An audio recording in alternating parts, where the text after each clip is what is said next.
අයිබෝවන් අද දෙබස වැඩසටහනේ අපි සිංහලෙන් සාකච්ඡා කරන්න යන්නේ ආචාර්ය Harini අමරසූරියගේ Elite Politics and Dissent in Sri Lanka කියන ලිපිය. ඒක The South Asianist කියන මේ සංගරාවේ පළ වෙච්චි ලිපියක්. මම මේක සිංහලට පරිවර්තනය කරේ මේක කියුවට පස්සේ මං හිතුවා වඩා සුදුසුයි කියලා මෙහෙම නම් කරන්න. ප්‍රභූ දේශපාලනය ලංකාවේ කවදාක්වත් නැති වෙන්නේ නැත්තේ ඇයි කියන ප්‍රශ්නේ දිගටම අපේ නිදහස ලැබුවායින් පස්සේ අද වෙනකන් ඔබ මේ ළඟදී දකින්න ඇති ප්‍රභූ දේශපාලනය කියන සංසිද්ධිය තවම තියෙනවා. තවම මිනිසුන්ව පාලනය කරන්නේ එක පැලැන්තියක්. ඒක උනේ ඇයි කියන එකට මං හිතුවා මේක ඊටාම මේ හොඳ ලිපියක් මේක දැනගන්න එක කියලා. මේක ලියලා තියෙන්නේ 2015. එතකොට මේ ඉංග්‍රීසියෙන් අපි ඒක ගැන ඩිරෙක්ට් ට්‍රාන්ස්ලේෂන් එකක් දුන්නොත් මේ ඒක Elite Politics and Dissent in Sri Lanka කියන්නේ ප්‍රභූ දේශපාලනය හා ප්‍රතිරෝධය. ලංකාවේ ප්‍රභූ දේශපාලනය හා ප්‍රතිරෝධය කියන නම මම අර විදිහට නම් කරේ සිංහලෙන්. ඇත්තෙන්ම මේකේ සලකා බලන්නේ ඇයි ප්‍රභූ දේශපාලනය කියන දේ හැමදාම ලංකාවේ මිතරම් ප්‍රබල වුණේ කොහොමද කියන සාකච්ඡාව තමයි ඇය කරන්නේ. එතකොට ඇය කියලා තියෙනවා ඒකේ මම හැම කොටසම කියවන්නේ නෑ. මුලින්ම අර 2015 මහින්ද රාජපක්ෂ මේ ඒ දවස්වල ඒ ඡන්දයෙන් පැරදීම එක්ක පටන් ගත්ත සිද්ධිය ගැන. ඒක කාටවත් අදහන්න බැරි සිද්ධියක් වගේ වුණේ. මොකෝ සියලුම ඉතා විශාල ප්‍රමාණයක් සාමාන්‍ය ජනයා නැගිටලා අපිට වෙනසක් ඕනේ කරන්න කියලා ගෙනාපු ආණ්ඩුවක් ගෙනාවේ. එතකොට යහපාලනය කියලා දවස් 100කින් වෙනසක් කරනවා කියලා ඊට පස්සේ එතන තිබ්බ මේ ප්‍රශ්න හින්දා එතන තිබ්බ බලලෝභී භාවයේ හින්දා එතනත් පෙරදුණු හින්දා සමහර විට මේ දැන් 2022 තියෙන ප්‍රශ්නවලට මූලය කියලාවත් කියන්න එහෙම උනත් පුළුවන්. මොකද ඒ යහපාලනයෙන් යමක් සිදු වුණා නම් සමහර විට මේ වගේ අරගලවලට දැනුත් 2022 මිනිස්සු නෑවිතින තිබ්බා. ඒක මගේ එකතු කිරීමක්. මේ 2015 ලිව්ව ලිපියක්. එතකොට අය කියලා තියෙන ගොඩක් විට ප්‍රතිරෝධය කියනකොට අපේ අවධානය ගොඩක් විට යොමු වෙන්නේ ඊටාම ප්‍රචණ්ඩ ලෙස උන ප්‍රතිරෝධ දෙකකට. එකක් දකුණේ සිංහල තරුණයෝ අතර 71 සහ 88 උන ආණ්ඩුව. ඒක ආණ්ඩුව පෙරලීමක්ම නෙමෙයි. ඇත්තටම වඩා සාධාරණ ආණ්ඩුවක් උදෙසා කරපු අරගලයක් තිබ්බා. JVP අරගලය. මහාචාර්ය උයන්ගොඩ මෙතන සයිට් කරලා තියෙනවා, උපයෝගී කරලා තියෙනවා. මහාචාර්ය උයන්ගොඩ කියලා තියෙනවා මේක ඇන්ටි ස්ටේට් නෙමෙයි, ඕල්ටර්නේට් ස්ටේට් එකක්. රාජ්‍ය විරෝධී නෙමෙයි, වෙන විදිහේ රාජ්‍යයකට ඉල්ලීමක් කියලා සලකන්න පුළුවන් කියලා. ඒක දැන් 2022 මම කරන එක දෙයක් තමයි මේ ලිපියේ තියෙන දේවල් 2022 වුණ දෙයකටත් පොඩ්ඩක් සංසන්දනයක් කරනවා. මේ ඇය කියලා තියෙනවා මේ ඇය නොකියපු දෙයක් මම කියන්න හදන්නේ 2022 වුණත් මේක රාජ්‍ය විරෝධී අරගලයක් කියලා මං කිසිසේත්ම හිතන්නේ නෑ. හැබැයි වෙනස් ඕල්ටර්නේට් වෙනස් විකල්ප රාජ්‍යයක් විකල්ප විදිහට මිනිස්සු හැසිරෙන රාජ්‍යයක් කෙරෙහි කරන ඉල්ලීමක් කියලා මට හිතෙන්නේ ගොඩක් විට 2022. ඇයි කියතන එකක් ඒ දකුණේ වුණ 88 89 71 කාලේ වුණ දකුණේ වුණ ආයුධ සන්නද්ධ අරගලයට ලොකු අවධානයක් අපි යොමු කරලා තියෙනවා. අනිත් යොමු කරපු අවධානය තමයි උතුරේ දෙමළ තරුණයෝ අතර දෙමළ ජනයා අතර නැවතත් රාජ්‍ය කෙරෙහි තර්ජනයක් ආව. ඒක මුලින්ම ගොඩාක් සන්දාන සමග ඉල්ලීමක් වුණාට එන්න මේක LTT එකට පමණක් ලඟු වුණා. ඔවුන්ගේ තියෙන ඉතාම බලවත් කියන්නේ ක්‍රූර ලෙස අනිත් අයව නිහඬ කරලා ඔවුන් පාලනය ගෙනල්ලා ඔවුන් යටතට අරන් රජයට තර්ජනයක් කරා. ඒකත් ආයුධ විසින්ම අවසන් කරලා දැම්ම. මේ අවස්ථා දෙකේම ආයුධ සන්නද්ධ අරගල උනේ ඊටාම දරුණු ලෙස මිනිස් ඝාතන සිදු වුණා. හැබැයි කියන මෙහෙමත් එකක් අපි මතක තියාගන්න ඕනේ මේ ඔක්කොම එක්ක ඊටා නිරායුධ අරගලත් වෙලා තියෙනවා කියලා. ඇය උදාහරණ දෙකක් දෙනවා. අය කියනවා 1994 උන ඡන්දයෙන් මම හිතන්නේ චන්ද්‍රිකා බණ්ඩාරනායක බලයට පැමිණීමත් එවන් අරගලයක් සහ 2015 අපේ ජීවිතේට වඩා ළඟ 2015 හින්දා මම ඒකට අවධානය යොමු කරන්න 2015 මහින්ද රාජපක්ෂ රෙජීමය අයින් කරන්න ආපු එතනත් අරගලයක් කියලා. මොකද අපි දන්නා පුරවැසි බලය මේ අලුත් පරපුරවරේ ගොඩාක් කට්ටිය 2022 වගේම ඒ වෙලාවේ එලිබැස්සේ ගොඩක් කලාකාරයෝ එලිබැස්සා ගොඩක් සිවිල් වැසියෝ කියන කට්ටිය ගොඩ බැස්සා ඒක යෙදුන අරගල කිරීමට. දැන් ඇය සිවිල් වැසියෝ කියන එකටත් ලස්සන වාක්‍යයක් දෙනවා. මම එතෙන්ට එන්නම්. මේ දල වශයෙන් මේ ලිපියට යන්න මම හැඳින්වීමක් දුන්නේ. ඇය ඊට පස්සේ කතා කරනවා එලයිට් ෆෝමේෂන්. එලයිට් කියන ප්‍රභු පැලැන්තිය හැදුනේ කොහොමද කියන එකට. ඒක ගැන ඒ කියන ගොඩාක් අය ලියලා තියෙනවා. කුමාරි ජයවර්ධන, මයිකල් රොබර්ට්ස් වගේ කට්ටිය, ස්පෙන්සර් වගේ අය තවමත් ඒක ගැන ලියනවා. එතකොට දැන් මම සමහර දේවල් ඉංග්‍රීසියෙන් කියලා ඒක සිංහලට දාන්නම්. මේ හරිනි කියන එක දෙයක් තමයි, unfortunately since the 1980s very little empirical work has been done on this subject. Consequently, the literature is heavily weighted towards the comparatively old elites with little information on the more contemporary changes within that group. Kumari Jayawardena, Michael Roberts වගේ කට්ටිය ටිකක් කල් වෙනවා මේ ප්‍රභූ පන්තිය ගැන කරපු විශ්ලේෂණය. එතකොට මහාචාර්ය ජොනතන් ස්පෙන්සර් කියලා තියෙනවා අලුත් ප්‍රභූ පන්තිය ගැන. අලුතෙන් මේ ප්‍රභූ පන්තිය පල්ලෙහාටම ඇවිල්ලා තියෙනවා මේ කාලේ සිදුවෙන දේවල් ගැන 2002 කියලා තියෙන එච්චරම ප්‍රභූ පන්තිය ගැන විශ්ලේෂණාත්මකම මිනිස්සු හොයා බලලා නැහැ කියලා මහාචාර්ය ජොනතන් ස්පෙන්සර් කියලා තියෙනවා.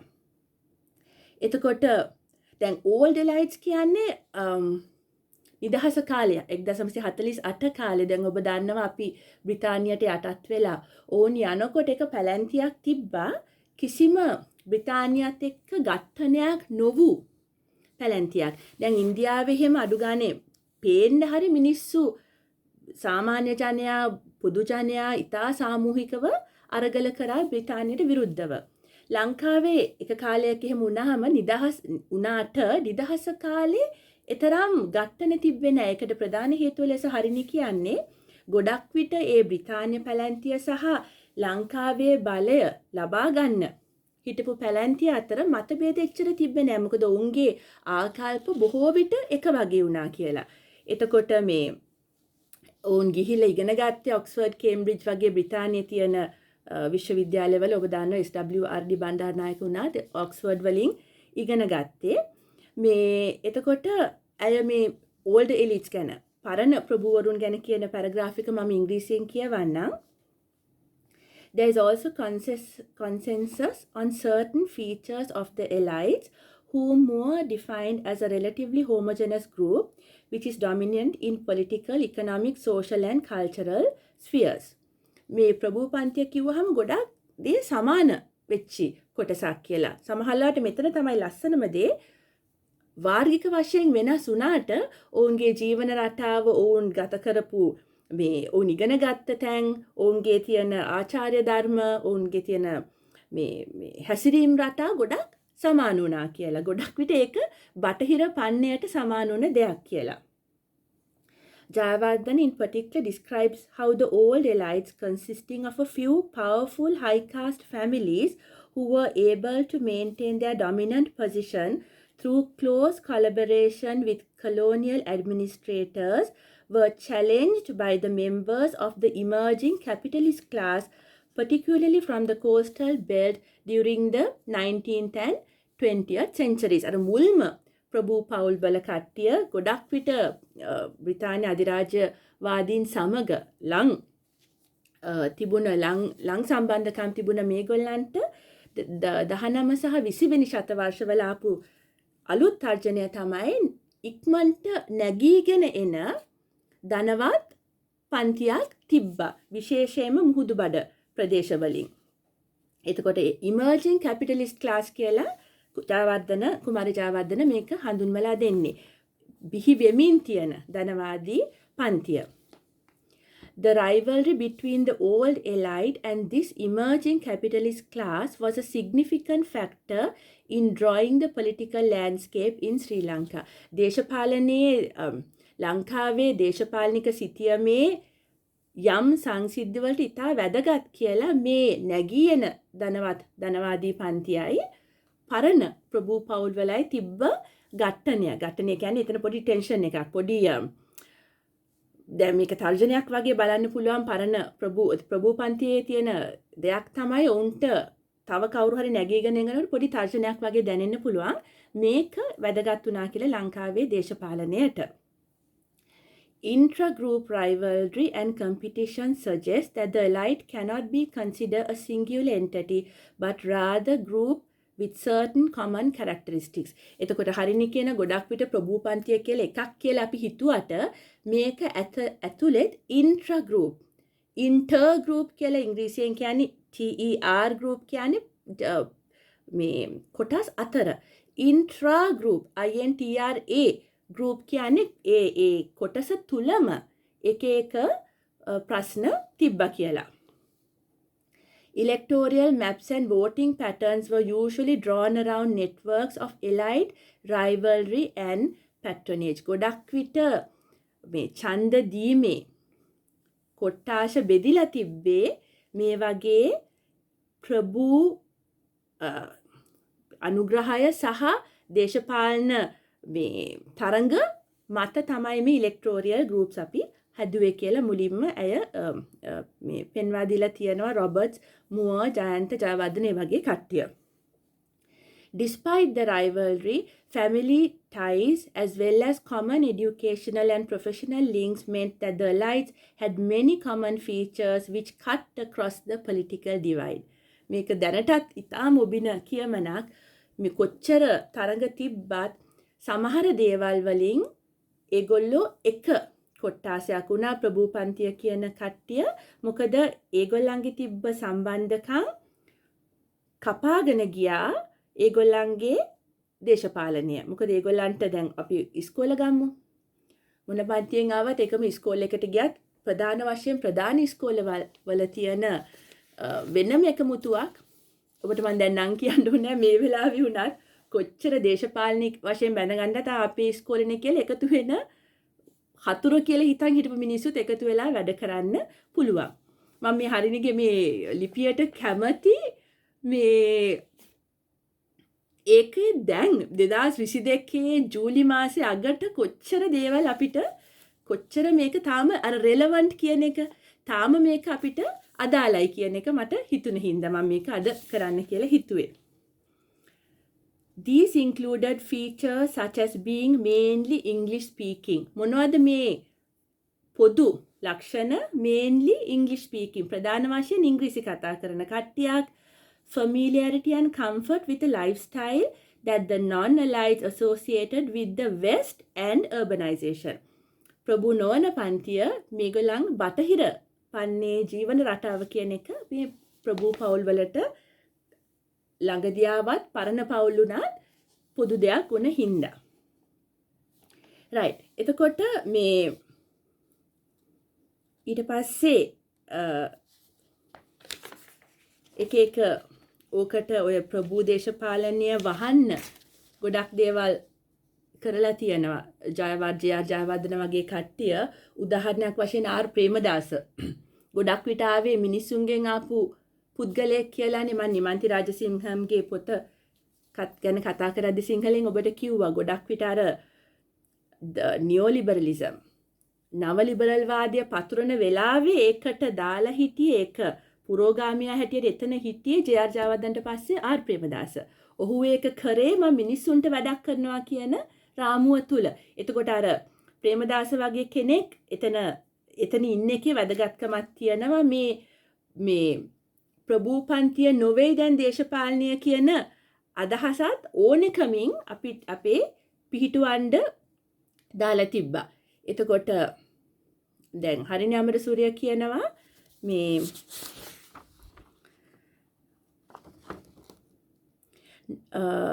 දැන් 1994 වුණ වෙනස්කමෙන් ආවේ චන්ද්‍රිකා බණ්ඩාරනායක එතන උනේ පරණ ප්‍රභූ පවුලක එක්කෙනෙක් නැවත ආවේ. හැබැයි certainly Mahinda Rajapaksa, though not in the league of Chandrika Bandaranaike Kumaratunga and deliberately projecting himself as and his family as non-allied, rural and folksy, also come from a family that has been in politics now for three generations. ඒ කියන්නේ Mahinda Rajapaksa කියන පුද්ගලයා චන්ද්‍රිකා බණ්ඩාරනායකගේ මට්ටමේ නොවුනට ඔහුගේ පවුලත් පරම්පරා 3ක ඉඳන් දේශපාලනය කරපු පවුලකින් ආවේ එක්කෙනා. හැබැයි ඔහු අර දෙන්න හදන ඉමේජ් එක ප්‍රතිරූපය තමයි මිනිසුන් තුලින්ම ආපු පුද්ගලයෙක් කියන එක. President Premadasa qualified as a true outsider. ඇත්තටම එළියෙන් ආපු එක්කෙනෙක් හැටියට qualify වෙන්නේ ඒකට එකතු වෙන්නේ ජනාධිපති ප්‍රේමදාස, අනිත් එක්කෙනා now ප්‍රෙසිඩන්ට් සිරිසේන. දැන් මේ 2015 මේ ආටිකල් එක ලියද්දී ඒ වෙලාවේ මේ ජනාධිපති වෙලා හිටියේ Maithripala Sirisena. But what is evident is that especially since President Premadasa's time, the nature of allies and those who hold power has changed. ප්‍රේමදාසගේ කාලේ ඉඳන් ඊට පස්සේ උනේ ප්‍රභූ කියන්නේ කවුද සහ බලය අතතිව ඉන්නේ කවුද කියන එක පොඩ්ඩක් දැන් වෙනස් වුණා කියලා. ඉස්සර ප්‍රභූ පවුල් වලට නම් තිබ්බේ බලය කියන එක දැන් ඒ කාලේ ඉඳන් දැන් වෙනකන් ඒ රාමුව දැන් වෙනස් වෙලා තියෙන්නේ කියලා. Those who are able to get close to the circles of power, especially to the president's inner circle, quite quickly emerge as the new allies. දැන් අලුත් ප්‍රභූ පන්තියක් එනවා. ඒකේ තියෙන ලක්ෂණය තමයි ජනාධිපතිට කොච්චර ලං ඔහුගේ අර ප්‍රධාන කොටසට කොච්චර ලං වෙනවාද කියන එක අනුව දැන් තමයි අලුත් ප්‍රභූ කියන පන්තිය හැදෙන්නේ කියලා. It is this capacity of the elites to expand to accommodate new entrants that has partly led to its endurance. ප්‍රභූ කියන පලන්තිය නැති නොවන එක හේතුවක් තමයි එන්නෙම තව කොටස් මේකට එකතු කරගන්න තියෙන හැකියාව. හරි. එතකොට තිස්ස ෆර්නෑන්ඩෝ 1973 වෙනස් එකක් ආටිකල් එකක ප්‍රභූවරු දෙකොටසක් හඳුන්වලා දීලා තියෙනවා. governing elites and not governing elites. governing elites කියන්නේ ඇත්තටම දේශපාලන බලය තියෙන කට්ටිය. non governing elites කියන්නේ කෙලින්ම දේශපාලන බලයක් නැහැ. හැබැයි influence බලපෑම තුලින් ඒගොල්ලන්ට ලං වෙලා ඉන්න ලංවීම තුලින් සෑහෙන බලයක් තියෙන කොටසක්. ඔබට මම නම් කියන්න අවශ්‍ය නැහැ. දැන් උනත් ලේසියෙන්ම ඔය ඕනේ කොටසකට අපිට නමක් හොයාගන්න පුළුවන්. දැන් එතකොට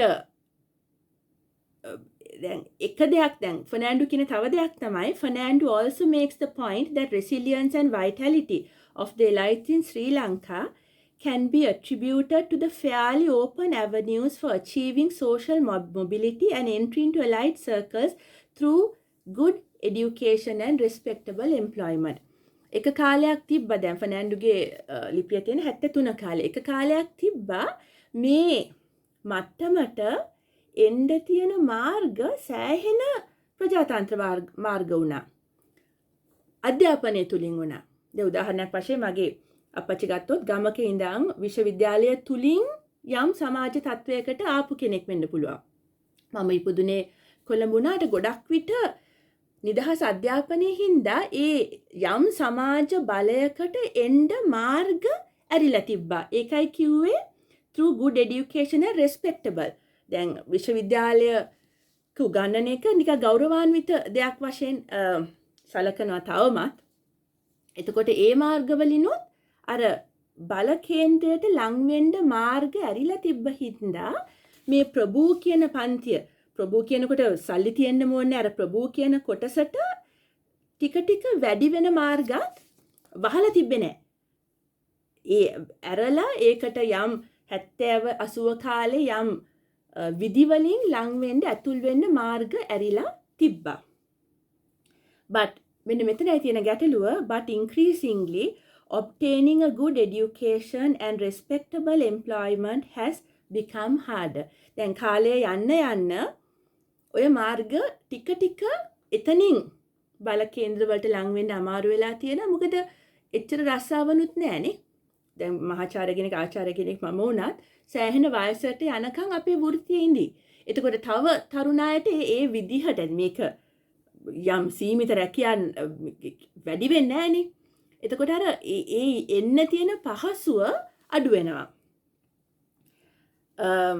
What has expanded since the 1977 විශේෂයෙන්ම විවෘත ආර්ථිකයාවට පස්සේ, especially with the introduction of provincial governments, are the opportunities for entering politics. විශේෂයෙන්ම ප්‍රාදේශීය සභා එහෙම පිහිටෙව්වට පස්සේ අධ්‍යාපනය සහ ආචාර්යවරු වගේ රස්සාවට වඩා ලෙහෙසි උනේ දේශපාලනයට ඇතුල් වෙන එක. මොකද ගම් මට්ටමින් කියන්නේ ප්‍රාදේශීය සභා මට්ටමින් අනෙතන රැකියා පොඩ්ඩක් බිහි වුණා. Politics has proved to be an entry point for accessing economic power and also for establishing links to the elites. දැන් දේශපාලනය තමයි අර ප්‍රභූ පන්තියට ලං වෙන්න තියෙන අනිත් මාර්ගය. If not becoming part of the elites, then at least having good connections and links to the elites can be also useful, as we will discuss later. ප්‍රභූ නොවුණත් ප්‍රභූන්ට ලං වුණාම එතනත් සෑහෙන වාසි ලබා ගන්න ඕනේ බව අපි ඔක්කොම මං හිතන්නේ දන්නවා.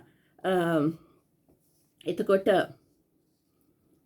ඊට පස්සේ විශ්ලේෂණය කරන යහපාලනය අර ආපු විදිහ කොහොමද ඒකේ තියෙන මේ දේශපාලන විග්‍රහයන් ටිකක් කරන මට මෙතන කියන්න අවශ්‍ය ටික විතරක් ගන්න.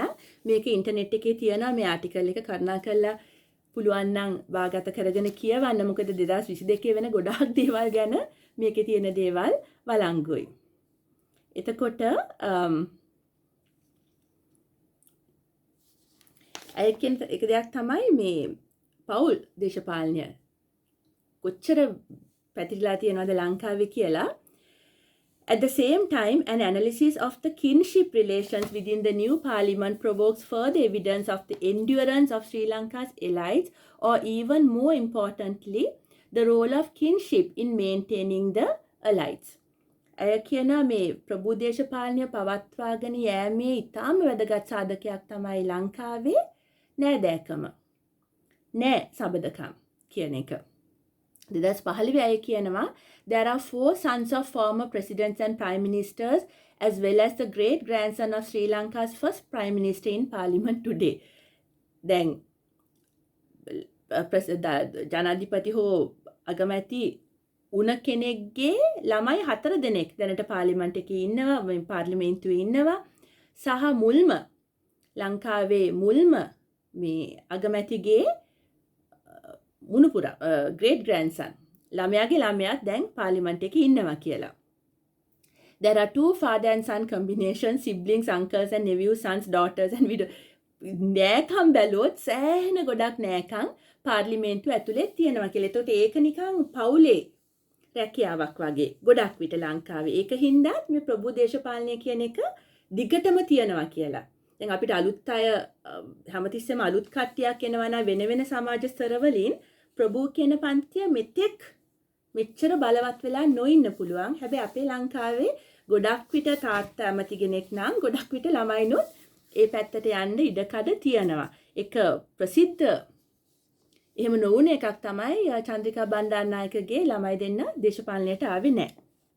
අනිත් ගොඩාක් විට සමහර ඇති තව ඊට වඩා ප්‍රසිද්ධ නොවුණු මේ සංසිද්ධි ගොඩක් විට ඒක පවුලේම රැකියාවක් හෝ කරන දෙයක් හැටියට කරගෙන යනවා. එතකොට ඔබ දන්නවා මේ කොහොමද ප්‍රභූ දේශපාලනඥයෝ නිදහසෙන් පස්සේ බලය ගත්තේ කියන එක. හොඳම බ්‍රිතාන්‍යවරු දුන්නේ UNP එකට සහ අර ජනයා තුලින් ආපු කියලා SWRD බණ්ඩාරනායකත් ආවේ කොහොමද කියලා ඔක්කොම වගේ දන්නවා. ඒකින්ද නැවත ඒක කියන්න ඕනේ නැහැ. හැබැයි අර පංචමහා බලවේගය තුලින් සිංහල විතරක් ඔෆිෂල් මේ රාජභාෂාව කරනවා කියන පොරොන්දුව තුලින් අර මිනිසුන්ගේ ජනාධිපති කෙනෙක් වගේ අගමැති කෙනෙක් වගේ කෙනෙක් 1956 පත් වුණා. මොකද හැබැයි ස්පෙන්සර් කියන මේ හරිනි කියන තව දෙයක් තමයි the Sinhala speaking intelligentsia that were the major force behind the 1956 election victory for SWRD Bandaranayaka didn't replace the existing elites because the power holders after 1956 continued to be the members of the old elites. වෙනසක් සිදුනා කියලා අපි හිතුවට බලයේ කිසි වෙනසක් සිදුුන්නේ නැහැ. SWRD බණ්ඩාරනායකත් ඒ ප්‍රභූ පන්තියේම හිටපු එක්කෙනෙක් and පාලන බලය කොයි වෙලාවකවත් ප්‍රභූ පන්තිය ගිලිහුන්නේ 1956 හින්දා. එතකොට 56 වැදගත් වුණ වෙන වෙන හේතු අපි දන්නවා මේක මම එතෙන්ට කියන්නේ හරිනේ මෙතන කියන දෙයක් තමයි there is also no doubt that the Sinhala speaking intelligentsia influences state and politics in important ways. අපිට සැක කරන්න කිසිම හේතුවක් නැහැ සිංහල විතරක් කතා කරන අය කොතරම් බලපෑවද කියලා දේශපාලනයට ඒ කාලේ. හැබැයි yet what is significant is how the old elites continue to survive. ඒ ප්‍රභූ පන්තිය එහෙම්ම පැවතීමට කිසිම හානියක් උන්නේ නැහැ. එතකොට what is also හරිනි කියන මෙන්න මේක ඉතාම interesting දෙයක්. කියන්නේ මේක ගැන පොඩ්ඩක් හිතන්න. What is also interesting about the elites in Sri Lanka is not simply their resilience. නැති නොවීමේ ගතිය විතරක් නෙමෙයි ප්‍රභූ පන්තිය ගැන හිතනකොට අපිට පේන්නේ, but how they survived in a situation where electoral politics were the primary means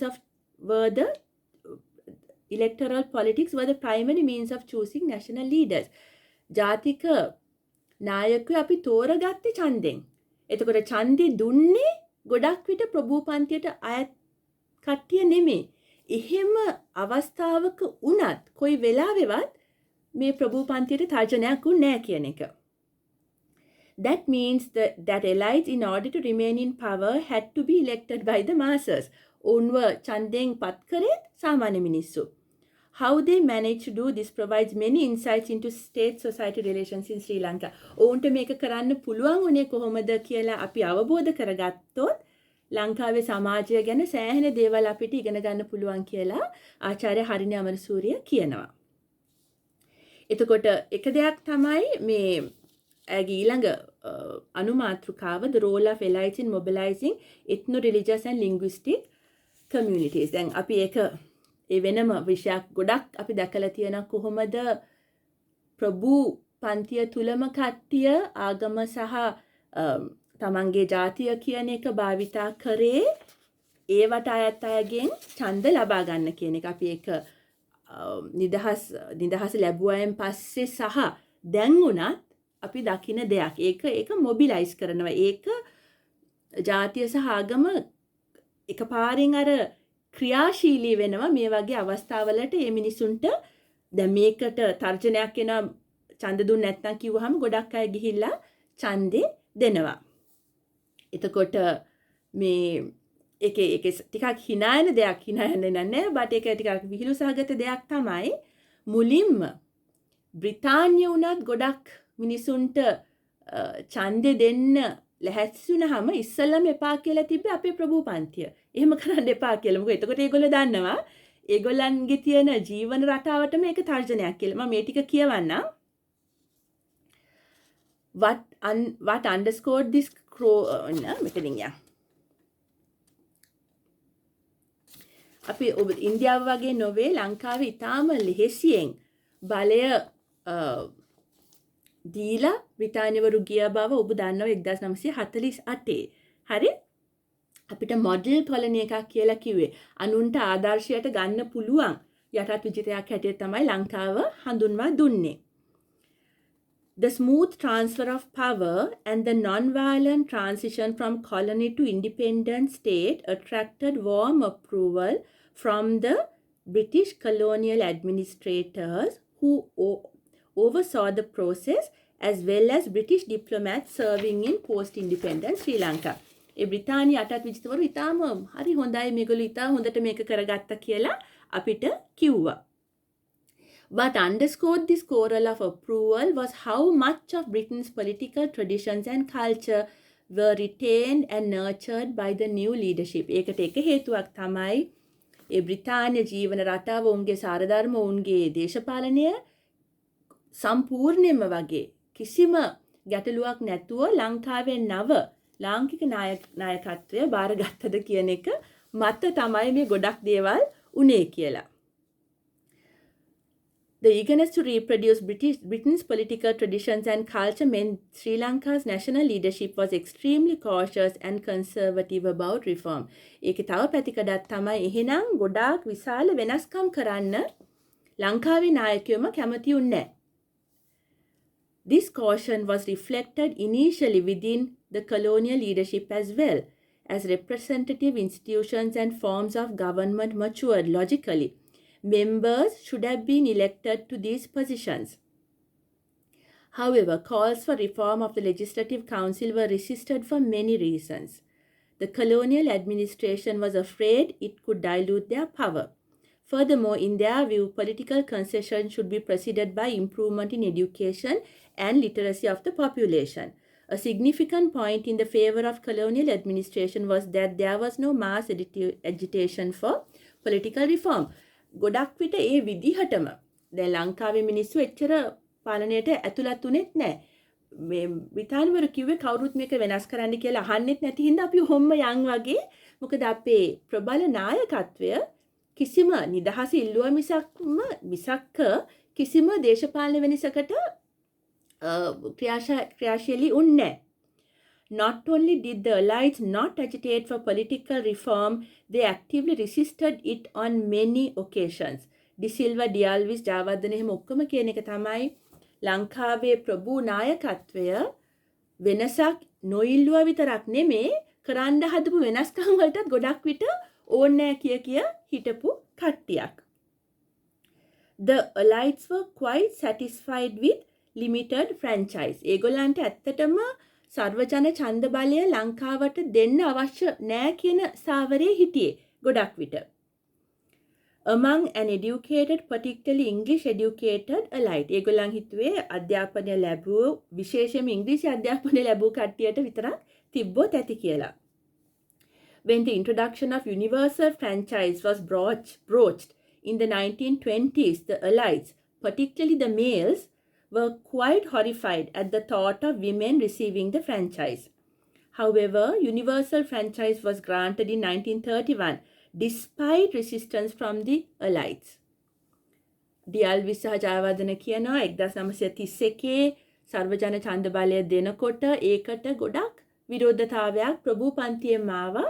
විශේෂයෙන්ම ප්‍රභූ පිරිමි පක්ෂයෙන් ඒගොල්ලන්ට හිතා ගන්නවත් බැරි වුණා ගැහණුන්ට ඡන්දේ දිය යුතුද කියන එක. මේව දැනගෙන ඉන්න එක වැදගත්. මොකද අපි තවම ගොඩක් වෙලාවට මේ වගේ මානසික රාමු තුලින් අපි පිට පැනලා නැහැ. එතකොට මේ වගේ ඉතිහාසයක් අපිට තිබ්බා කියන එක ප්‍රභූ පන්ති ඇත්තටම කා වෙනුවෙන්ද පෙනී සිටින්නේ කියන දේ ගැන ඔබේ අවබෝධය තිබ්බොත් දැන් උනත් ලංකාවේ සිදුවන ගොඩක් සංසිද්ධි ගැන ඔබට යම් තේරීමක් ලැබෙයි. එතකොට එක දෙයක් වුණා තමයි ඔය වගේ 2000න් පස්සේ ගොඩක් ලංකාවේ සාමාන්‍ය ජනයාටත් අධ්‍යාපනය තුලින් යම් පාලන තන්ත්‍රවලට එන්න පුළුවන් වුණා. එතකොට එහෙම ඒව ඇරෙන්න ගොඩාක් වෙනස්කම් වශයෙන් අපි යම් දේවල් ඉල්ලුවේ නැහැ. එක උදාහරණ තියනවා නම් අපි වෙනස්කම් ඉල්ලුවේ ලාංකික ජාතියක් හැටියට නෙමෙයි. එක්ක ආගම සහ එක්ක පටික්ලර් එක විශේෂ වර්ගයක් වෙනුවෙන් අපි යම් දෙයක් ඉල්ලුවා මිසක් ලංකාව වශයෙන් අපි ඉල්ලුවේ නෑ කියන එක ආචාර්ය හරිනි අමරසූරිය පෙන්වලා දීලා තියෙනවා. මෙතන මේ ඒක මම ඉංග්‍රීසියෙන්ම මෙතන කියවලා ඉන්නම්. The elites in Sri Lanka, especially the Sinhala elites, were more interested. මේ උඩින් යනනම් ඉන්දියාවට වඩා ලංකාව වෙනස් වුණේ කොහොමද කියන එක ආචාර්ය හරිනි මෙතන සලකලා බලනවා. ඉන්දියාවේ ඔබ දන්නවා විශාල වශයෙන් ගොඩාක් සටන් ඇති වුණා, යම් යම් දේවල් වුණා, පාකිස්තානය බිහි වුණා, ඒ වගේ විශාල වුණාට ලංකාවේ එහෙම මාස් ප්‍රොටෙස්ට් කියන දේවල් නැහැ. ඒක උදාහරණ එහෙම නෝන තැනක් තමයි ටෙම්පරන්ස් මූව්මන්ට් කියන එක. අර මේ ඒක වුණත් අමධ්‍යප ව්‍යාපාර ඒක වුණත් ඉන්න මයිතෙට එන්න. One of the consequences of this was that political mobilization in Sri Lanka during the colonial period was quite passive, unlike what was happening, for instance, in India. අපි ඉන්දියාවට සාපේක්ෂව අපි සෑහෙන කලබල නොකරපු කට්ටියක්.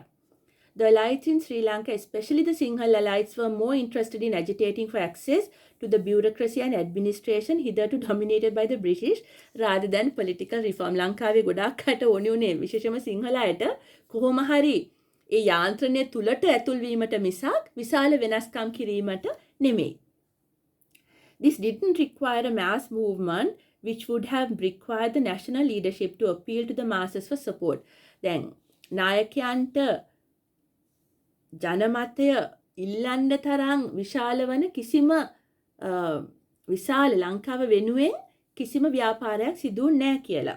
However, mass mobilization did take place around other issues that were often linked to ethno-religious issues. උන ව්‍යාපාර ගොඩක් විට යම් ආගමකට සහ යම් ජනවර්ගයකට සම්බන්ධ වෙච්ච ඒවා නම් උනා කියලා.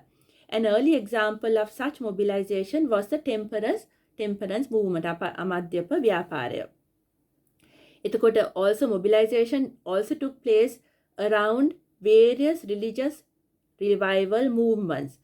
Buddhist revival movement එක තිබ්බා, නවලාර්ගේ Hindu revival movement එක තිබ්බා. ඒ වගේනේ දැන් නවලාර් ගත්තොත් චරණ රුද්‍රමූර්ති වගේ අය කියලා තියෙන ඔහු මුළු දෙමළ සංහතිය වෙනුවෙන්ම නෙමෙයි කතා කරේ, එක ප්‍රධාන කුලයක් සම්බන්ධව කියලා. ඒ වගේ දේවල් තියෙනවා.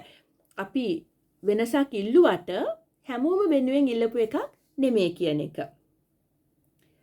මේ එතකොට අර ලෙජිස්ලටිව් සම්පූර්ණ නීති පද්ධතිය වෙනස් කරන වෙනුවට එක් ආගම කුල හෝ ජාතිය අනුව යම් යම් දේවල් ඉල්ලීම තමයි උනේ කියලා. එතකොට එතන තව ඒවට පොඩි විස්තර තියෙනවා. එතකොට නැවත එහෙම අහන්නේ the ideal state mediated by patronage. කොහොමද අපිට ප්‍රභූ දේශපාලනය දැන් අපි දැනගත මුල් කාලේ කොහොමද වුන් නැති වෙලා නැතුව හිටියේ කියලා. දැන් මොකද අපේ ideal state එක අපි හිතන හොඳ රාජ්‍ය ගොඩක් විට අනුග්‍රහය මත පදනම් වෙන දෙයක්. අනුග්‍රහය patronage කියන එක නැවත ආචාර්ය හරිනි ඊට පස්සේ කතා කරන එක ගැන. අපි දැන් උනත් අනුග්‍රහය මත තමයි ඉදිරි ගමන කියලා හිතන එක. ඒක කොහොමත් වෙනවා. වෙලක් තියනවා, පෞද්ගලිකව මටත් දැකලා තියනවා, හම්බ වෙලා තියනවා. මොකද මම අප්පච්චිගේ දුව වශයෙන් ඉන්නකොට ගොඩක් විට මොකක් කරත් ජේබීගේ දුව හින්දා මෙන්න මෙහෙම වුණා වගේ ඒක වෙන්නත් පුළුවන්. ඒක නෑ කියන්නෙත් නෑ මම. හැබැයි අනුග්‍රහය කියන එක අපේ ජීවිතේ කොටසක්ම වෙලා තියෙනවා. ඒක දේශපාලනයටත් දැන් ගිහින් තියෙනවා. සමහර දේවල් කරගන්න පුළුවන් නීතිය හින්දා නෙමේ, දන්නේ කවුද කියලා හින්දා. ඒක තමයි අනුග්‍රහය කියන්නේ. ඊට පස්සේ ආචාර්ය හරිනි ඒක ගැන තමයි කතා කරලා තියෙන්නේ. මේක හින්දා ඒ අනුග්‍රහය දක්වන්නේ ප්‍රභූ පිරිස හින්දා, ප්‍රභූ පිරිස දිගටම ඉන්නවා කියන එකත් ඇය කියනවා. මේ අනුග්‍රහය කියන සංකල්පය හින්දා ශ්‍රී ලංකාවේ මිනිස්සු කොච්චර ඒක මත යැපෙනවද කියන එක. දැන් මෙතන කියන දෙයක් මම ඔක්කොම කියවන්නේ මොකද දිග ලිපියක් හින්දා. අපි කියනවා as pointed out by Venugopal, Venugopal Rajesh Venugopal කියන්නේ ගොඩාක් නව ලිබරල් මම කියවලා තියෙන පොත නම් නව ලිබරල් වාදය සහ මේ වාර්ගික අනන්‍යතාවය වගේ කොච්චර එකතු වෙලා තියෙනවද කියලා ඔහු පෙන්වා දීලා තියෙනවා. මේක මම හිතන්නේ වෙන ලිපියකින් ගත්ත එකක්. As pointed out by Venugopal, electoral reforms in Sri Lanka parallel the construction of a large social democratic state. අපේ සර්වජන ඡන්ද බලයෙන් මේ ප්‍රජාතන්ත්‍රවාදී මෙහෙම රාජ්‍යයක් බිහි වුණා. The legitimacy of the state centered around the provision of free health, free education, rural development, protection of Buddhism, primacy of place in Sinhala language, and importantly, employment in the public sector, which was a primary source of social mobility for many. ගොඩක් අයට මෙන්න මේ වගේ දේවල් තමයි ඒ රාජ්‍යයේ බිහි වුණේ කියලා. The strength of this notion is such that even in the face of economic liberalization, privatization and market reforms since 1977, successive governments have dared not openly distance itself from any of these responsibilities of a social democratic welfare state. අපි පිහිටුවේ welfare state එකක්. ඒ කියන්නේ මිනිසුන්ට යම් යම් දේවල් නොමිලේ ලබා දෙන රාජ්‍යයක් තමයි අපි පිහිටුවේ. ඒක කොච්චර වැදගත්ද ලංකාවේ මිනිසුන්ට ඒ අයිඩියල් එක ඒ ආකෘතිය කොච්චර වැදගත් වූවාද යනු. ඒක ඇත්තටම එහෙම නොවුනත් හැම රාජ්‍යයක්ම මෙහෙම තමයි අපි කරන්නේ කියන අර ප්‍රතිරූපය දිගටම තියන් හිටියා. ඒක කඩන්න කවුරුවත් කඩන්න තරම් නිර්භය වුණේ නැහැ. This meant that the state plays a huge role in ensuring many resources for its citizens, as important or even more important perhaps as actually providing resources is to be seen doing so. This is something ruling elites of Sri Lanka have understood very well. ඇත්තටම එහෙම වෙනවද නැද්ද කියන එකට වඩා වැදගත් එහෙම කරන බව පෙනෙන්න තියෙන එක. They have to be seen to be doing so. Seen කියන අකුර ඉටලික් කරලා තියෙන්නේ. emphasize කරන්න එකට වඩා බලයක් දෙන්න. මොකද දැන් ආචාර්ය හරිනි අමරසූරිය කියන්නේ 77 ඉඳන් education නොමිලේ ලබා දුන්නාට privatization බෑ කිව්වට ඒ කාලේ ඉඳන්ම private schools තිබ්බා කියන එක. For example, since 19 and හැබැයි private schools තිබ්බේ private corporation නම් වලින්. ඒක ලේසියෙන් නීතියෙන් පයින්න පුළුවන්. හැබැයි රාජ්‍ය අනුග්‍රහය ඒක පේන්නේ නැති වෙන්න සෑහෙන ගොඩක් යටින් වෙනවා කියන එක. For example, since 1977, education has been, to all intents and purposes, subject to privatization, despite the official policy of free education. Then, officially තියන්නේ ඒක නිදහස් අධ්‍යාපනය වුණාට නොමිලේ දෙන එකක් වුණාට 77 ඉඳන්ම සල්ලි දීලා ඉගෙන ගන්න තැන් තිබ්බා කියලා. While previously the majority of schools were government financed and managed, with very few private schools which has been established by missionaries and which were allowed to continue as privately managed establishments. ඒ කියන්නේ අපිට රාජ්‍ය සහ missionary ඉස්කෝල තමයි තිබ්බේ. කියන්නේ ඉස්සර කාලේ ඉඳන්ම තිබ්බ ඉස්කෝල තිබ්බා. Today the network of state schools is being overshadowed by international schools. දැන් ජාත්‍යන්තර පාසල් කියන ඒවා 77න් පස්සේ ආවේවා. අර මිෂනාරි පරණ ඉස්කෝලවල කොටසක් නෙමෙයි මේවා. Of all shapes and sizes which offer English medium education and are registered under the Board of Investment as private companies. ඒවා ආවේ private companies වශයෙන්.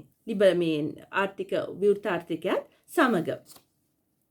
එතකොට furthermore මම මේ ටික කියවන්නේ අධ්‍යාපනයේ මට අදාළ දෙයක් හින්දා. Furthermore, the deterioration of the quality in state schools due to resource constraints and other problems, plus the increasingly competitive nature of education, has resulted in the establishment of a massive private tuition culture. Private tuition ඉස්කෝල කියලා සලකන්නේ නැති හින්දා අපි ඒක ගැන කිසිම හඬක් නොනැගුවට ඒක සල්ලි හොයන ආයතන. විශේෂයෙන්ම අපේ රාජ්‍ය පාසල් වල අධ්‍යාපනය එන්නෙන්ඩ පල්ලෙහාට බැස්ස හින්දා එහෙම දෙයක්කුත් එහෙම සංසිද්ධියකුත් සිදු වුණා කියලා. ඉතින් සමහර තමන්ගේ ළමයින්ට මොකක් හරි හොඳ අධ්‍යාපනයක් දීලා යම් තැනකට එන්න ඕනේ කියන ඕනෙම දෙමව්පියෙක් ඒව වලටත් යයනේවට සල්ලි අය කරනවා. එතකොට මේ ආචාර්ය හරිනි කියන්නේ පේන්න තාම අපි නිදහස් අධ්‍යාපනයේ ඉන්නවා කියුවට කිව්වට ඒව අස්සෙන් ගොඩක් දේවල් 77න් පස්සේ සිදු වුණා කියලා. එතකොට මේ අර 6% කතාවේ හැම අධ්‍යාපනය ගැන අය තව දුරටත් කතා කරලා තියෙනවා.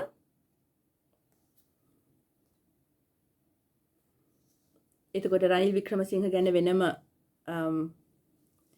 කතා කළා. දැන් මෙතන 2015 එක පැත්තක් රනිල් වික්‍රමසිංහ ගැන කියපු දේවල් සම්පූර්ණයෙන්ම කන පිට හරලා 2022 උන දේත් එක්ක බලනකොට සෑහෙන මේ හාස්‍යය කියන්න බෑ. මොකද මේක හාස්‍යයට වඩා හාස්‍ය ජනකයි කියන්න බෑ. ඊට වඩා කුරිරු දේශපාලනික ක්‍රියාදාමයක් අපිට පෙනෙන්න තියෙන්නේ.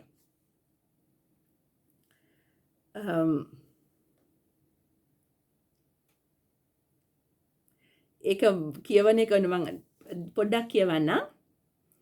To this day කියන්නේ 2015. Ranil Wickremesinghe, the leader of the UNP, struggles against the label of a traitor who undermined the country's sovereignty and whose economic policies are dictated by the World Bank and IMF. ගොඩක් විට රණුවින්ව අපි හඳුන්වා දීලා තිබ්බේ අර ජාතියට පොඩ්ඩක් trader ද්‍රෝහියෙක් වුණ මිනිහෙක් හැටියට. මොකද ඔහු World Bank එකටයි IMF එකටයි අනුව රට පාලනය කරන්න හදපු හින්දා. දැන් බලන්න මේක 2022 කොච්චර වෙනම පාටක් අරන් තියනවද කියලා. His inability to read the pulse of the people is seen as a primary reason for his successive electoral defeats since 2004. දිකටම පෙරදුන මිනිසෙක් උනේ ඔහුට මිනිසුන්ට අවශ්‍ය දේ කියව ගන්න බැරි හින්දා කියලයි විශ්වාසය තිබ්බේ. His appointment as Prime Minister in the national government created after the victory of Maithripala Sirisena after the 2015 presidential elections has revived these old labels.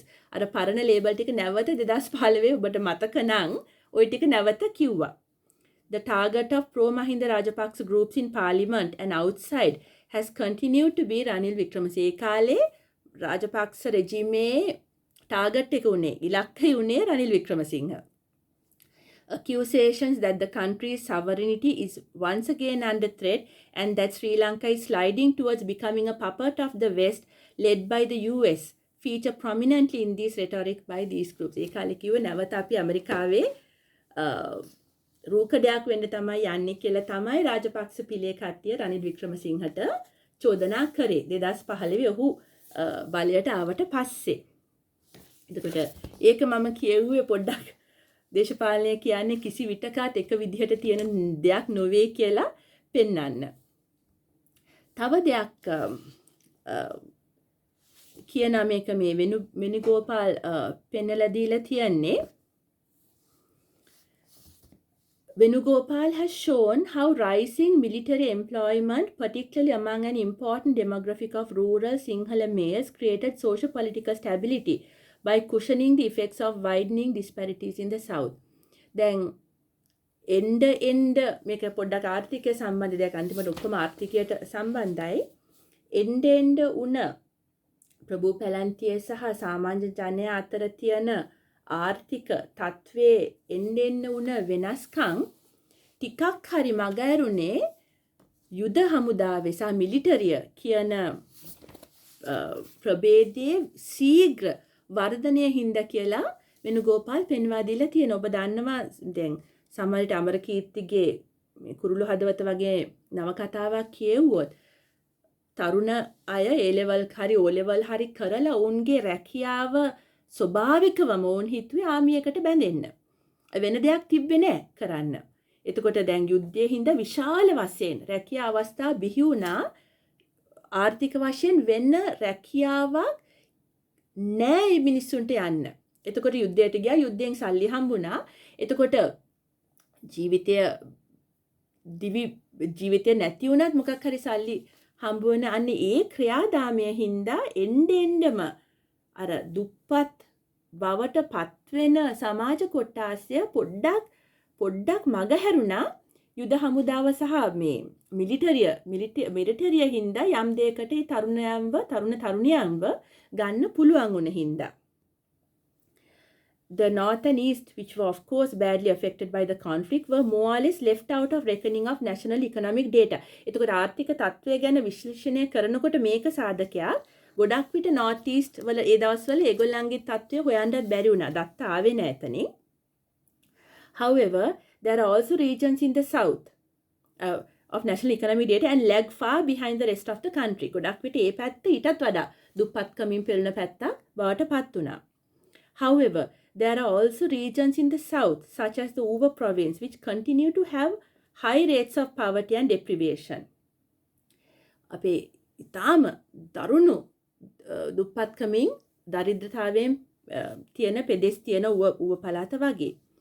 Venugopal argues that rising military expenditure compensated for the contraction of the state due to market liberalization and thus made the reform agenda politically viable.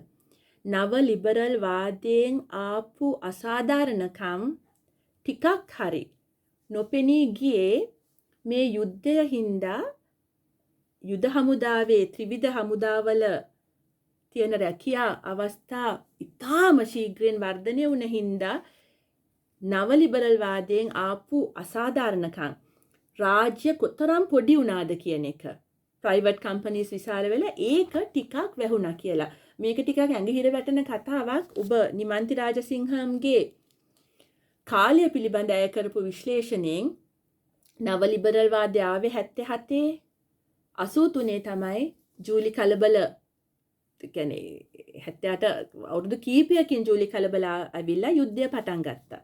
88 JVP ප්‍රශ්න පටන් ගත්තා. ඔක පොඩ්ඩක් හිතලා බැලුවොත් ආර්ථිකය කොතරම් වැදගත්ද? ආර්ථිකය සහ යුද්ධය අතර තියෙන බැඳීම් කොච්චර තද බලද අපිට පෙවුන්නේ නැතුණාට මොකද අපිට පේන්නේ ಜಾති ආගම වගේ දේවල් තමයි ඉස්සරහට එන්නේ. හැබැයි පිටිපස්සේ තියෙන ආර්ථිකමය හේතු ගැන පොඩ්ඩක් අවධානය යොමු කරන්න කියලා ඉල්ලා සිටින්න අයිතියක් තියෙනවා මේ වගේ දේවල් හින්දා.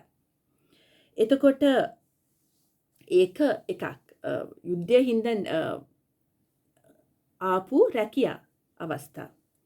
But there is also another factor which is equally important. තව හේතුවක් මේගොල්ලෝ පෙන්නලා දෙනවා ආචාර්ය Harini. The importance of patronage and links to the elites in being able to access resources. So තව දෙයක් තමයි දැන් මේ ඔක්කොම හින්දා අර ප්‍රභූපන්තියට කිසිම ප්‍රශ්නයක් ආවේ නැහැ.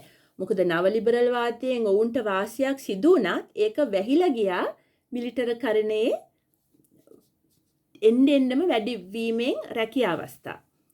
තව දෙයක් යා පෙන්නලා දෙනවා දිග්ගටම අනුග්‍රහය කියන දේ අපේ ලංකාවේ මිනිසුන්ට කොච්චර වැදගත්ද කියන එකෙන්. අනුග්‍රහය එන්නේ ප්‍රභූපන්තියෙන්. ඒතර ඒගොල්ල විනාශ වුණොත් සාමාන්‍ය මිනිසුත් සෑහෙන සංඛ්‍යාවක් විනාශ වෙන්න පුළුවන්. The fact that patron-client relationships are a key factor in Sri Lanka's political system is also an accepted fact about Sri Lanka. As social protection and welfare measures are steadily dismantled, links to the elites in order to be able to access resources are becoming even more important. Ara endendama welfare state එක සමාජ සුබ සාධනය සඳහා තියෙන රාජ්‍ය යන්ත්‍රණය එන්ඩෙන්ඩ අයින් කිරීමේදී සාමාන්‍ය මිනිස්සෙකුට යම් දෙයක් ඇක්සස් කරන්න නම් ඒකට යම් ප්‍රවේශයක් ලබා ගන්න නම් එතකොට අවශ්‍ය වෙන්නේ ඔහු ප්‍රභූපන්තියට කොච්චර ළඟද කියන එක. වැඩි ඕනේ දැන් පෙට්‍රල් ගා ගන්නත් පොඩ්ඩක් බලන්නකෝ මොකක්ද අවශ්‍ය කියලා. මේ හරිනි ලියන කාලේ පෙට්‍රල් ප්‍රශ්න මොකක්වත් හිතලවත් තියෙන්නේ නැතුව ඇති. එතකොට ඒ අනුග්‍රහක ජාලය නැති වුණොත් සාමාන්‍ය මිනිස්සු ගොඩක් ප්‍රශ්න ඇති වෙන්න පුළුවන්. දැන් ඔබ දන්නවා ඡන්දයට වැඩ කිරීම හින්දා රැකියා ලබා දෙන අවස්ථා. එතකොට දැන් මේ අනුග්‍රාහක දේශපාලනය නැවතුනොත් ප්‍රභූපන්තිය විසින් governing or non governing ඒ ප්‍රභූපන්තිය විසින් කරන අනුග්‍රහ දේශපාලනය නැවතුනොත් අපේ සාමාන්‍ය මිනිස්සු සෑහෙනගේ ජීවිතත් වෙනස් වෙනවා. ඒක හින්දාම ඒ ප්‍රභූපන්තියට දිගටම ඉන්න පුළුවන්. ඕන් මේ අනුග්‍රහය දක්වන්නේ එතකොට ඔවුන්ට තර්ජනයක් නොවෙන හින්දා. මොකද ඔවුන්ගේ අනුග්‍රහයෙන් තව ගොඩාක් අයට රැකියා ආදිය ලබා දෙන්න පුළුවන් හින්දා. අපි දන්නවනේ ඉස්කෝලේ මොකේට දාන්නත් ලියුමක් ලියලා දෙන එක කොච්චර ප්‍රසිද්ධිය වෙන වැඩක්ද කියලා. Accessing limited public sector jobs, getting a child into a prestigious school, jumping the queue in a state hospital, getting the necessary license, or simply being allowed to bend the rules increasingly depends on having more important connections and links. සම්බන්ධකම් මත කවුද දන්නේ? කවුද ඔයගොල්ලන්ගේ පවුලේ ඉන්නේ? කවද කාටද ඡන්ද දීලා තියෙන්නේ කියන එක ඉතාම ප්‍රබල ලෙස ඒක තර්ජනයක් හැටියටත් පාවිච්චි වෙනවානේ. මම මෙයව දන්නා මොකද්ද ප්‍රශ්නේ කියලා. ඒකයි. ඒතකොට අනුග්‍රහක දේශපාලනය කියන එක අපේ සමාජයේ හැම තැනම පැතිරුණු කොටසක් වෙලා. හරි. The absolute importance of such links is beautifully illustrated. ඒක උදාහරණයක් ඇයි දෙනවා මේ පෞද්ගලික උනත් අපි ඕනේ කෙනෙක්ට. දැන් යම් දෙයක් තියෙනවා නම් ඇවිල්ලා අහනවා නේ මම පුතාට රසාවක් හොයලා දෙන්න පුළුවන්ද? ඒ වගේ එක සමාජයේ කොටසක් වෙලා කරන්න දෙයක්වත් නැහැ. එහෙම නැත්නම් අනිත් සියලු දේම අයින් වෙලා තියෙන්නේ. දැන් අර ඉස්සර තිබ්බ හැමෝම හොඳට ඉගෙන ගත්තොත් මේ වගේ දේවල් කරන්න පුළුවන් කියන එකත් අපිට කියන්න බෑ. මොකද රැකියා එච්චරටම අඩුයි. රැකියා ගම්පත් පැතිවල නැහැ. 3 wheelers වගේ දෙයකට අර ස්වයං රැකියාවක් හොයාගන්නවා මිසක්ක අර රැකියා තියෙන එක අපිට ෆැක්ටරිස් වත් තියනවාද වැඩ කරන්න ඒ වගේ රැකියා විරහිත ප්‍රශ්නට යම් ඕනෙම දෙමව්පියන්ට තියෙන ප්‍රශ්නයක් නේ. කවුද ගිහින් අහන්නේ නැති කරුණාකරලා අපිට උදව් කරන්න පුළුවන්ද කියන එක. ඒක හින්දාම අර ප්‍රභූපන්තියට දිගටම ඉන්න පුළුවන්. ගොඩක් විට මට මෙහෙම කතා කරද්දී ඒකේ තියෙන මට කියන්න අයිති නැති බවත් මට තේරෙනවා. මොකද මටත් ඒ වගේ ඕනි තරම් සම්බන්ධකම් හින්දා විවෘත වෙලා තියෙනවා නම් පාරවල් ඒක ගැන දැනත් මම ඒක ගැන විවේචනයක් කරන එකේ හාස්‍ය රසයක් තියෙනවා කියලා මම දන්න බවත් මේකම මම කියන්නම්. එතකොට the human and benevolent elites. දැන් ඒ කොටස මම ඊට ටික පුළුවන් නම් කියව ගන්න. මේ ඉංග්‍රීසි අමාරු නෑ මේ ලිපියේ. ටිකක් අමාරුයි. ඔබට ඩික්ෂනරි එකක් තියෙනවනේ ඔබ ඉංග්‍රීසි යම් තාක් දුරට හොඳයි නම් මේ ලිපිය කියවන්න අමාරු නෑ. What does this all mean? මේ මොකද්ද මේ ඔක්කොගෙම කියවෙන්නේ කියන එක. So while we maintain superficially අපි උඩින් හිතනවා නම් the ideas of representative governments, a social democratic state where the citizens are the beneficiary of development determines all the rituals and practices of politics serve to maintain a different story. අපි හිතන්නේ අපිට නියෝජ්‍ය රාජ්‍ය අපිව නියෝජනය කරන රාජ්‍යයක් තියනවා කියලා තමයි උඩින් නුගඹුරු ලෙස අපි පිළිගන්න මතය. හැබැයි ඇත්තටම වෙන්නේ මේකයි. The rituals and practices of politics. ඇත්තම ප්‍රායෝගික දේශපාලනය කියන්නේ වෙන කතාවක්. Maintain a different story. That of a benevolent leader or many leaders positioned within a strict hierarchy who have the power to access and distribute all manner of resources among a grateful populace. ඇත්තටම අපේ වෙන්නේ ඊට හොඳ ධාර්මික කවුරු හරි නායකයෙක් සහ ඔහුගේ වටේ අනිත් අනුනායකයෝ ටික තියෙන සම්පත් ඊටාම හොඳින් අනුන්ට බෙදා දීම. ඒක තමයි අපි ඔළුවේ තියෙන එක. ඒකනේ අපි යම් කියන්නේ ත්‍යාග ප්‍රදානෝත්සවයකට ගියාත් අපි කවුරු හරි යම් දෙයක් දුන්නත් අපි දන ගහලා වඳින්නේ. මොකද අපි ඔළුවේ හිතෙන්නේ මේක මේ රාජ්‍යයක් කරන රැකියාව කියලා. අපි හිතන්නේ මේ කාගේ හරි හොඳකම නිසා අපිට ලැබෙන දෙයක් කියලා. එතකොට දැන් ඒකනේ පොඩි දෙයක් වුණත් ඉතා උත්සවාකාරව මිනිස්සු කරන්නේ අර වැඳුම් ලබන්න ගෞරවය ලබන්න ඒක ඕනෙකමිනුත් දිගටම කරගෙන යන දෙයක් වෙලා තියෙනවා ලංකාවේ. එතකොට රිචුවල් එකක් අපි ඒක මුළු සෙරමනි එකක් වගේම කරන්නේ. මම මේ ටික කියවන්න මොකද ඉතාලම අදාළයි අපේ ලංකාවේ මිනිස්සු අපි ඔක්කොම හැසිරෙන විදිහට. මොකද අපි ගොඩාක් ලේසියෙන් කොන්ද නමනවා දේශපාලනඥයෝ ඉස්සරහා. ඒක සමහරලාට නැමුවේ නැත්නම් ප්‍රශ්නෙන්නත් පුළුවන්. මොකද මට සමාජ තත්ත්වය ඉහළ ලැංගිලා අනිත් අයට කොන්ද නමන්න එපා කියන එකයි කියන්නේ. මොකද එතන එහෙම නොකරොත් වෙන ප්‍රශ්නත් ඔබ දන්නවා ඇති. There is a blurring between individual and the state. පුද්ගලයා සහ රජය අතර වෙනසක් තියෙනවා කියන එක පොඩ්ඩක් අපහැදිලි දැන්. For example, when the president or a minister distributes drought relief or even letters of appointment for jobs, it is done so in an elaborate ritual. නියඟයකට ආධාර දුන්නත් ඒකත් පොඩි උත්සවාකාරයෙන් අපි කරන්නේ. Which often includes the recipient falling down on his or her knees to respectfully acknowledge the gift. වැඳලා අපි gift එකක් තාග ලබා දෙන්නේ මේ අපිට ලැබෙන්න තියෙන දෙයක් කියලා නෙමෙයි හිතන්නේ. කාගේ හරි හොඳ හිතින් දෙන දෙයක් කියලා. The fact that such gifts were given through public money raised through taxes or loans don't get mentioned. ඒ උත්සවවල කියන්නේ නැත්තේ මේ මිනිසුන්ගේ සල්ලි මිනිසුන්ගේ බදු වලින් දෙන්න දෙයක් කියන එක ගොඩක් විට එතන කියවෙන්නේ නැහැ. It is enacted and accepted as a benevolent gesture of an individual political figure who has access to and controls the distribution of resources. ඒක දෙන්නේ එක හොඳ මිනිස්සෙක් මේ සම්පත් අයිති එක්කෙනාගේ තීරණ මතින් කියන තමයි අදහස අපි දෙන්නේ. This engenders a very personal link between citizen and ruler. එතකොට පෞද්ගලික සම්බන්ධකමක් අපිට හිතා ගන්න වෙනවා පුද්ගලයා සහ නායකයා අතර. This also means that those with the right connections will have better access to resources than those who do not.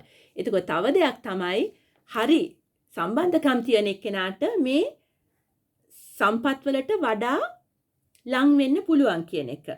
Patronage rather than political ideology or policies become the source of power. එතකොට බලයේ මූලාශ්‍ර වෙන්නේ දේශපාලනය නෙමෙයි. Patronage අනුග්‍රහය. කෙලින් දේශපාලනය හෝ නීතිය නෙමේ බලයට තියෙන බලයේ මූලාශ්‍රය. හැබැයි ඔබට තියෙන connections මොනවද? Patronage. ඔබට තියෙන අනුග්‍රහය මොනවද කියන එකෙන් සම්පූර්ණයෙන්ම දැන් වෙනස් දේශපාලනයක් ලංකාවේ තියෙන්නේ. ඒ කුමාරසිංහම් 2014 කියලා තියෙන දෙයක් තමයි ආචාර්ය හරිනි සයිට් කරලා තියෙන්නේ. එතකොට මේ private sector එකේ වුණත් ඒකෙත් එච්චර වෙනස්කමක් නැහැ.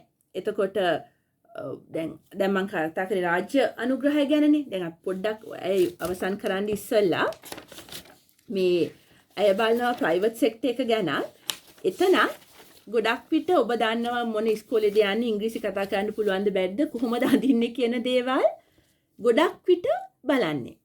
එතනත් එච්චර Sri Lankan private sector is mostly urban based middle class cosmopolitan phenomenon. Private sector කියන්නේ කොළඹ. කෙලින්ම ගොඩක් දේවල් නැහැ කොළඹින් පිට. Employment, for example, in the private sector is determined largely by the right social connections and social background. තමන් ආවේ කොහෙන්ද කාගේ පවුලින්ද කියන ඒවා තමයි එතනත් බලන්නේ. හරි මම එතෙන්ට වැඩි and the coming together of private capital and political power is one of the key features of the Rajapaksa regime, and which allowed many members of the elite to comfortably coexist within the regime despite its increasing authoritarian nature. Rajapaksa regime ඉතාම ළඟ private sector එකටත් private capital එකටත් සම්බන්ධතා තිබ්බ ඒක හින්දා ඒ කාටවත් ප්‍රශ්නයක් වුණේ නැහැ මේ regime එකත් එක්ක ඉන්න. The elites, through their links to the regime, were spared the authoritarianism as long as they remained loyal to the regime. Rajapaksa regime එට කිසිම තර්ජනයක් නොවුණා නම් ඒ වගේ private sector එකටත් කිසිම ප්‍රශ්නයක් නැතුව ඔවුන්ගේ ව්‍යාපාර කරගෙන යන්න පුළුවන්කම තිබ්බ ඕනේ regime එකකට මං හිතන්නේ. private sector ඒගොල්ලන්ට තර්ජනයක් නොවුණා නම් රජයාත් එච්චර නීති දාන්න නැතුව එහෙම දෙගොල්ලන්ම දියුණු වෙන්න දෙනවා. මේක ලංකාවේ දේශපාලනයේ එක සාධකයක්. එතකොට ඊට පස්සේ ආචාර්ය හරිනි එන්නේ කොහොමද ප්‍රතිරෝධය කොහොමද ප්‍රභූපන්තිය සහ ප්‍රතිරෝධය අතර මොකද්ද තියෙන සම්බන්ධතාවය කියලා. එතන ඇය කියන්නේ මේ අර මම මුලින්ම කියපු එක හොඳම උදාහරණ ආයෙ මම එතන නැවත කියන්නේ සන්නද්ධ ආයුධ සන්නද්ධ අරගල දෙකක් සිදු වුණා. 3ක් JVP දෙකම ගත්තොත් ඒ දෙකට ගැන ගොඩාක් අවධානය යොමු කරලා තියෙනවා. හැබැයි ඇය කියන්නේ නෑ ආයුධ නැති අරගලත් වෙලා තියෙනවා. and එකක් තමයි මම ඔබට කිව්වේ එතකොට ඒ අරගල උනේ ආයුධ රහිතව සාමාන්‍ය මිනිස්සු එක්කමයි. But while the resistance of dissent and resistance from the ELTT and the JVP is well documented, ඒව ගැන ගොඩක් කියලා තියෙනවා.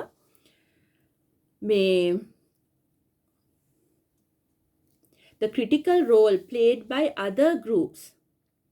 ඒක තව groups තව සමාජ කොටස් ඉන්නවා. දැන් ගෝල්ෆේස් අරගලේ අපි දැක්කේ එහෙම එක ගොඩක් නෙමෙයි. ඒ වගේ කොටස් ගොඩක් දැක්කේ.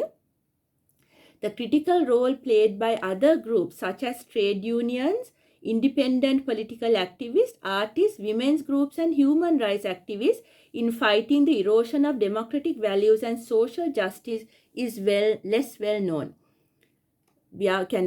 Trade unions, සමිති කියන්නේ වෘත්තීය සමිති ගොඩාක් දිග්ගටම සටන් කරපු සමිති තියෙනවා, කාන්තා අයිතීන් වෙනුවෙන් සටන් කරපු සමිති තියෙනවා. එහෙම ගොඩක් කලාකාරයෝ ගොඩක් ඉඳලා තියෙනවා.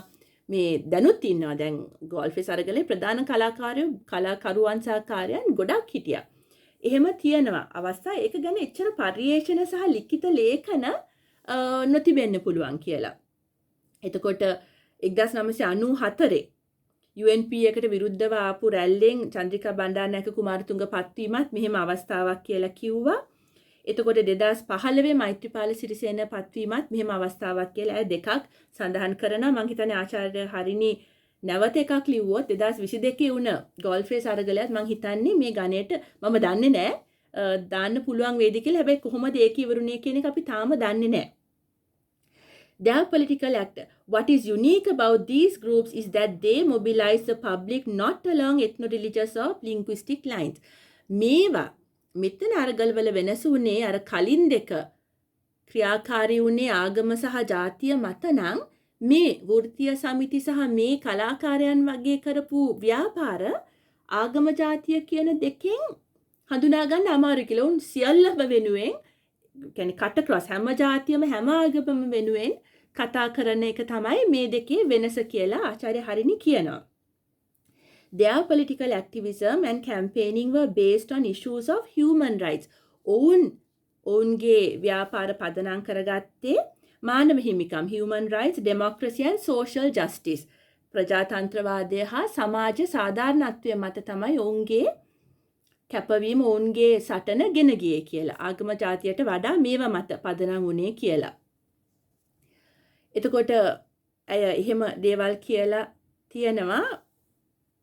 ඊටාම ලස්සන්ට ඒක විශ්ලේෂණය කරලා තියෙනවා. එතකොට 2015 එකක් 2022ටත් අයිති මම ඒක කියවන්නම්. If we take the composition of the prominent groups that played a role in the two elections in 2015, the leading members of these groups were educated professionals and artists.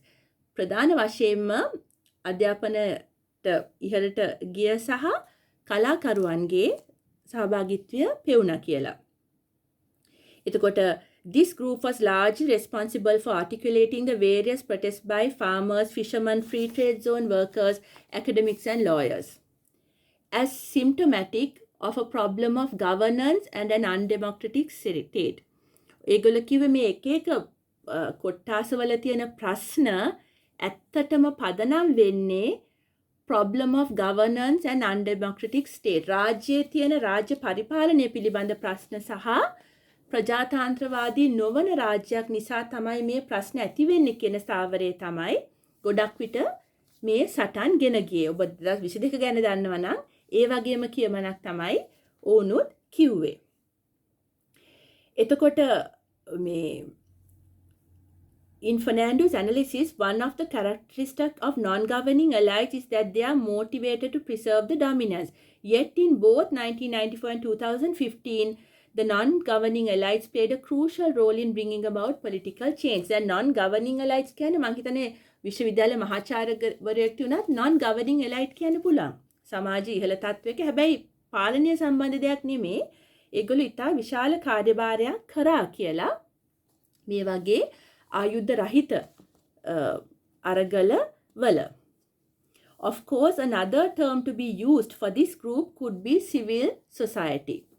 සමාජ civil society කියන එකෙන් මේ non-governing elites ලා මේ පාලනය රහිත ප්‍රභූවරුන් කියන එකට civil society, civil සමාජය කියන ලේබලයක් අලවන්න පුළුවන්.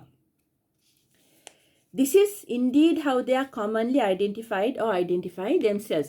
කවුරුත් කියන්නේ මහාචාර්යවරයෙක් මම ගිහිල්ලා පාලනය නොකරන ප්‍රභූවරයෙක් කියන්නේ නැහැනේ, civil society වැසියෙක් කියලායි කියන්නේ. The overlaps between civil society in Sri Lanka and the non-governing elite is perhaps another area worthy of investigation. මේකත් ශාස්ත්‍රීය විශ්ලේෂණයට ඉතාම යෝග්‍ය ක්ෂේත්‍රයක් කියලා ආචාර්ය හරිනි කියනවා. ඇය ඊට පස්සේ බලනවා තව දෙයක් මේ non governing elites ලාගෙන් වෙන මම සෑහෙන වෙලා කතා කරපු හින්දා මේක ඉක්මනට මම කියන්න හදන්නම්.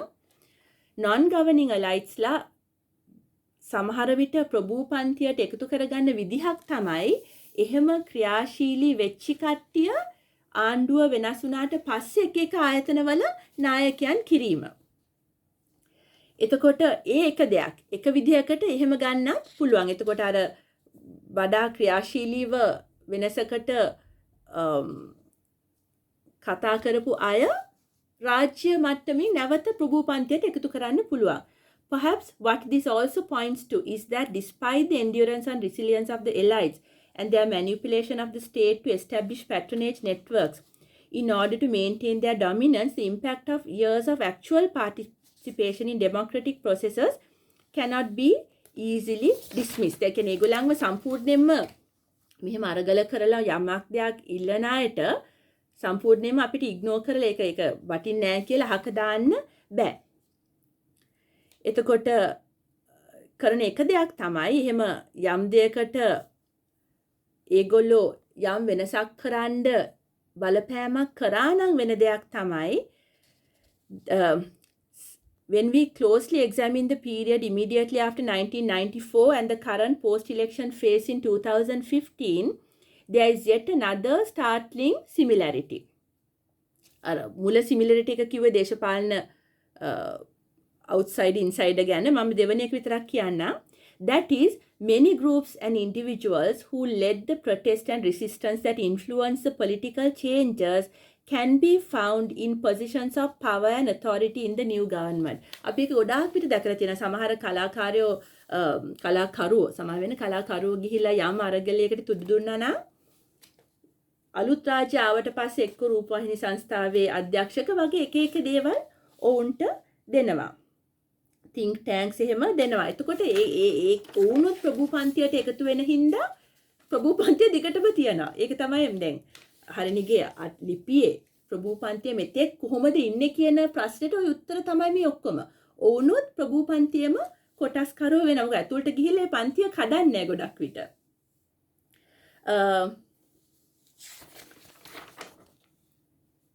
Tisa Fernando in his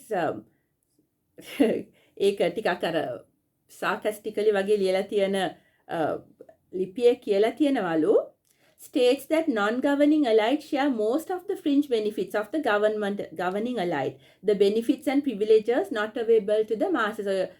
නිර්ප්‍රභූ කියන පාලනයට සම්බන්ධ නැති කට්ටියත් ගොඩක් විට පාලනයට සම්බන්ධ කට්ටියට තියෙනම වරප්‍රසාද භුක්ති විඳිනවා. He then goes on to analyze how elites manage mass resistance. කොහොමද ප්‍රභූවරු මේ කියන්නේ සමාජයෙන් එන ප්‍රතිරෝධය හැන්ඩල් කරන්නේ ඒක කොහොමද ඒකට මුහුණ දෙන්නේ කියලා ඔහු කියලා තියෙනවා. According to Fernando, the stifling of radicalism in Sri Lanka is possible precisely because mass leaders can be bought over or bourgeoisified.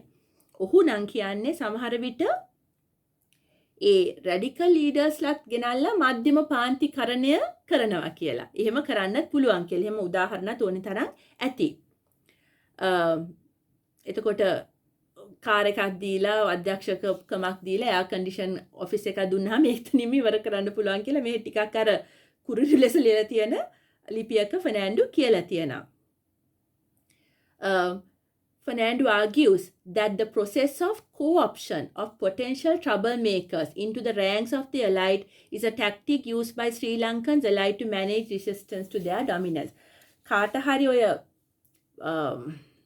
ප්‍රභූපන්තියට පේනවා නම් විශාල වශයෙන් එක්කෙනෙක්ට බලයක් ලැබිලා තියෙනවා මෙයා මේ පුද්ගලයා උන්ගේ ප්‍රභූ පැලැන්තියට තර්ජනයක් වෙයි කියලා co-opt කරනවා. co-opt කියන්නේ COOPT. එකතු කරගන්නවා ඔහුවත් ප්‍රභූ පන්තියට. මොකද ඊට පස්සේ එතනින් තර්ජනයක් වෙන්නේ නැහැ. මොකද ඔහුත් ඉන්නේ ඒ පන්තියේ හින්දා මේ එක විදිහක් කියලා ප්‍රභූ පන්තියේ බලය පවත්වා ගන්න. එතකොට ආචාර්ය හරිනි මෙහෙම කියනවා. I would like to use this idea of co-option to argue that it is not so much a co-option of mass leaders into elite ranks, but rather the co-option of potential troublemakers among the non-governing elite through their integration into the ranks of government that has been the most formidable means of preserving the dominance of the ruling elite. ආචාර්ය හරිනි කියන්නේ ඒක එකතු කරනවටත් වඩා මෙවුන්ට මේ පුද්ගලයන්ට ගොඩක් අධ්‍යක්ෂක වගේ තනතුරු දීමෙන් ඔවුනුත් ප්‍රභූපන්තියේම කොටස්කරුව බවට පත් කර ගන්නවා මේ ප්‍රභූවරුන්ගේ බලය තවත් රඳා පවත්වා ගන්න. As we saw in how the state dealt with the JVP or the LTTE, mass leadership can be eliminated through the use of violence. එක විදිහක් තමයි සම්පූර්ණයෙන්ම විනාශ කරලා දාන එක. JVP සහ LTTE එකට කරා වගේ. In many ways, it can be argued that the ruling elites pretty much remain in power in various guises. පාලනය කරන ප්‍රභූපන්තිය එක එක වෙස් වලින් ඔවුන්ගේ බලය පවත්වාගෙන යනවා. It is the non-governing elite whose dominance is less assured. පාලනයක් නැති ප්‍රභූවරුන්ගේ ස්ථාවරය පොඩ්ඩක් එච්චර ප්‍රබල නැහැ. මේ ඊට පස්සේ උදාහරණ වශයක් දෙනවා. The various university academics, businessmen and professionals who headed state departments, commissions and committees during the Rajapaksa regime no more යහපාලනයෙන් පස්සේ ගොඩාක් අර ඒ non-governing elite කියන අයට දුන්න තනතුරු ඔක්කොම ආයෙ වෙනස් වෙනවා. අලුත් කට්ටියක් එනවා. Have been replaced by a new set of people drawn largely from those who gave leadership to build up the events of 2014. එතකොට ආචාර්ය හරිනි කියන්නේ ගොඩක් විට අර ප්‍රතිරෝධයට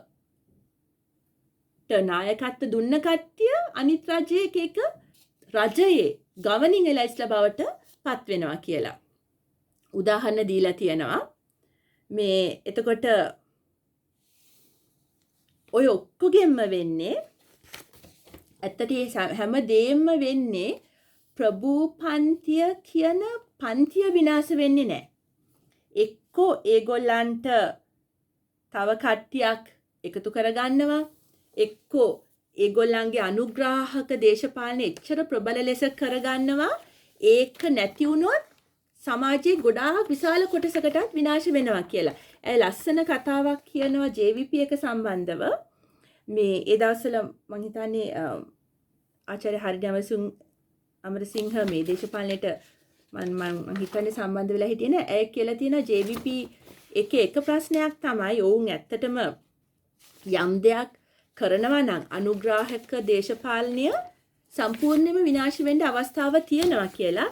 ඒ විනාශ වෙන්න තියෙන අවස්ථාව හින්දම ඔවුන්ට සමහර විට ඒක ප්‍රශ්නයක් වෙන්න පුළුවන් කියලා. මොකද ඒ අනුග්‍රහ දේශපාලනය මත විශාල ලංකාවේ සමාජ කොට්ටාසයක් යැපෙන හින්දා.